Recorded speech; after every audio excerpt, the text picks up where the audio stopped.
Esta semana vamos a tratar un tema de suma importancia para el desarrollo del país, cómo es el manejo eficiente del sistema financiero y cómo este, a su vez, financia las actividades productivas. Y para esto hemos invitado al economista Iván Rivadeneira, un profesor y un analista económico. Iván, bienvenido a Tribuna Liberal. Gracias, Carlos. Iván, hace pocos días el gobierno anunció como un éxito el tema de la negociación de la deuda pública, con la cual ellos dicen que nos hemos ahorrado 7.000 millones. Estos son declaraciones oficiales del gobierno.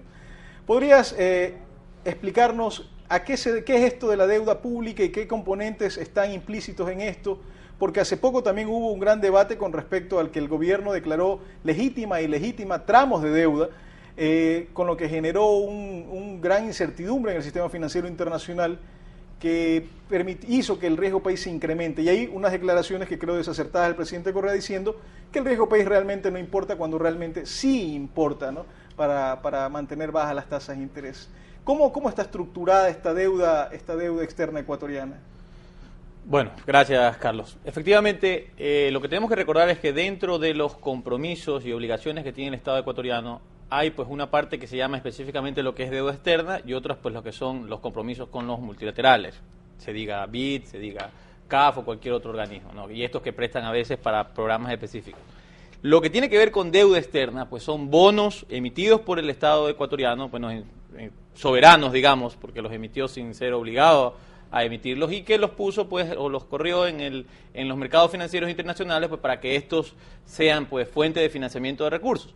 Entonces, para el caso específico de la deuda externa global, ¿verdad? Y lo que es, en esta semana se ha hablado mucho porque son los Global 12 y los Global 30, tenemos que recordar que esta deuda pues es la herencia de los Brady, la famosa deuda Brady de los años 80, que pues se convirtió básicamente en el año 2000, en toda la crisis, en estos Global 12 y Global 30. Y esta deuda Brady era la deuda que el Estado ecuatoriano tenía con la banca internacional privada y los agrupó en un solo producto que los llamó Brady. Correcto. De ahí se lo transformó en bonos global.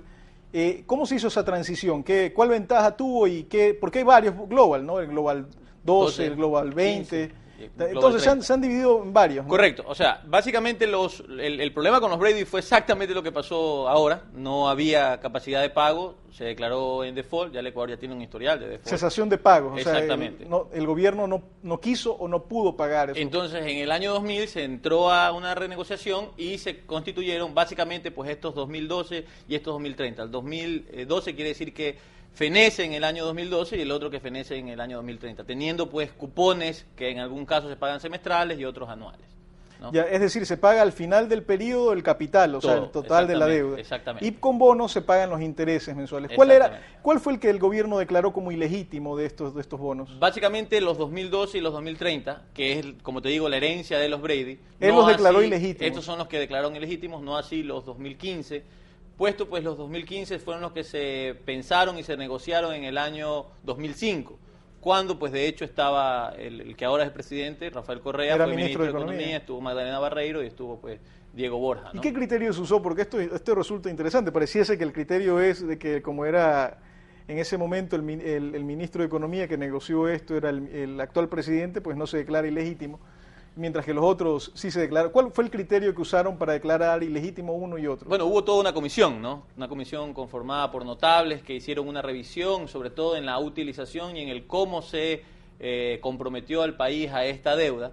Y básicamente ahí es donde pues se dieron cuenta de que esta deuda pues no fue o no terminó en recursos productivos o de mejoras de bienestar para los ecuatorianos, y es ahí pues cuando se la declara también ilegítima, ¿no? Aparte pues de que hay ciertos problemas, parece que a la hora de ver de alguna manera cómo se negoció esta deuda. Y a mí me parece interesante, discúlpame, Carlos, a mí me parece interesante porque lo que en ese momento se declaró ilegítimo fue lo que el ahora pues expresidente León Febres Cordero también dijo que tenía ilegitimidad, y que incluso pues fue la famosa ida al Congreso de él y fue a hablar con todo el mundo. Entonces, de alguna manera, no exactamente igual, pero de alguna manera lo que nos dijo en esa época León Febres Cordero es lo que ahora tenemos pues como declarado ilegítimo, y lo que ahora sí se supone que nada más vamos a pagar, que es la 2015. ¿Y cuáles fueron los que se negociaron actualmente y con bombos y platillos se señaló de que se había ahorrado 7.000 millones de dólares? ¿Fueron los bonos ¿Ilegítimos o los legítimos? No, los ilegítimos fueron los que se declararon en default por ser ilegítimos. O sea, los 12 y los 30. Correcto. Ya. Y estos fueron los que entraron pues a este sistema de subastas. ¿Y cuánto suma en deuda total eso? Los 12 y los 30 en capital, ¿cuánto es deuda? Miren, yo le voy a dar las cifras que yo tengo básicamente para lo que es el ahorro total que se ha hecho para el Ecuador. Yo digo que anda alrededor de los 2.000 millones. ¿Y esto es por qué? Porque se retiró 2.900 millones, quedando todavía, yo diría que quedando todavía unos 190 y pico de millones, 200 millones más por negociar. Ahora, el problema está, y tú lo decías hace un principio, de que se anuncia el ahorro de 7.000 billones, cuando no es exactamente lo mismo decir yo voy a ahorrar por un documento de deuda financiera que voy a retirar del mercado a otro que está pagando los cupones semestre a semestre o cuando tiene que pagar los cupones. Entonces hay que tener mucho cuidado con esto, porque si yo te digo, a ver, yo he hecho una transacción y he retirado 2.900 millones, que es el 90-91% de esta deuda global 2012-2030, es muy diferente, ¿verdad?, a decir que todavía está circulando y que tendrá que pagar sus intereses por todo el periodo de vigencia. ¿Cuánto es el real ahorro según tus cálculos? Básicamente por capital es 2.000 millones. O sea, se habían pagado 1.000 millones en capital, sumaba 3.000 millones y como se retiraron esos 2.900, nos hemos ahorrado 2.000 millones. Más alrededor. Lo que ha hecho el gobierno es sumar como que si siguiéramos pagando. Siguiéramos pagando hasta los años de 20, o sea, estamos pensando hasta el 2030. Ah, perfecto. Y bueno, y en este sentido, ¿cómo afecta esta negociación al sistema financiero y específicamente a la tasa de interés? Porque una de las críticas que dicen, bueno, el que invirtió en Ecuador es porque confió en Ecuador, no necesariamente solo porque estaba especulando de que va a ganar mucho dinero, sino que pues, también está especulando en que va a ganar dinero, efectivamente, cuando invierte en bonos de deuda, pero de repente cuando Ecuador viene y dice, ¿sabes qué? No voy a pagar, y le aceptan el papel por la coyuntura que existe, bueno, te acepto el papel con 70% de descuento, pues ¿cómo va a afectar esto los inversionistas internacionales? ¿Cómo nos van a ver después a los ecuatorianos? Yo creo que básicamente las fuentes de financiamiento internacional para el Ecuador van a estar muy limitadas, yo diría que bastante limitadas.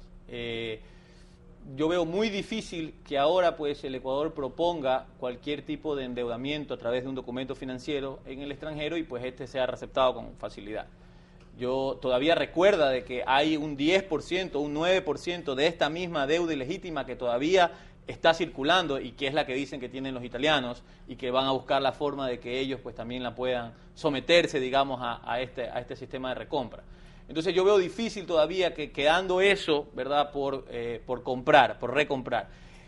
Tratar de salir a buscar financiamiento externo lo veo muy difícil. Yo no creo que va a ser difícil. O sea que la consecuencia directa de esto es que vamos a tener restringidas las líneas de crédito internacionales. Seguro. Una pregunta, ¿y esto afecta tanto al sector público como al privado o solo al sector público, que en el último de los casos fue el que no pagó, ¿no? ¿O a público y a privados? Bueno, los inversionistas internacionales miran al país como un todo, ¿no? Ellos realmente lo que están viendo son sus rendimientos y dentro del análisis macro, entorno y que realizan, pues ellos ven básicamente cuáles son las probabilidades de que su inversión sea devuelta y sea devuelta con creces. Entonces, pues básicamente una decisión de entrar en moratorias o de entrar en estas formas de renegociar o de recomprar deuda cuando no son muy claras y cuando de alguna manera pues se declaran ilegitimidades. Yo veo difícil que haya la posibilidad de un financiamiento externo, sobre todo pues que vaya a entrar de documentos directos emitidos por el Estado ecuatoriano a financiar al Estado ecuatoriano. Y en el sector privado, que venga crédito financiero privado, ¿verdad?, a financiar el sector privado ecuatoriano.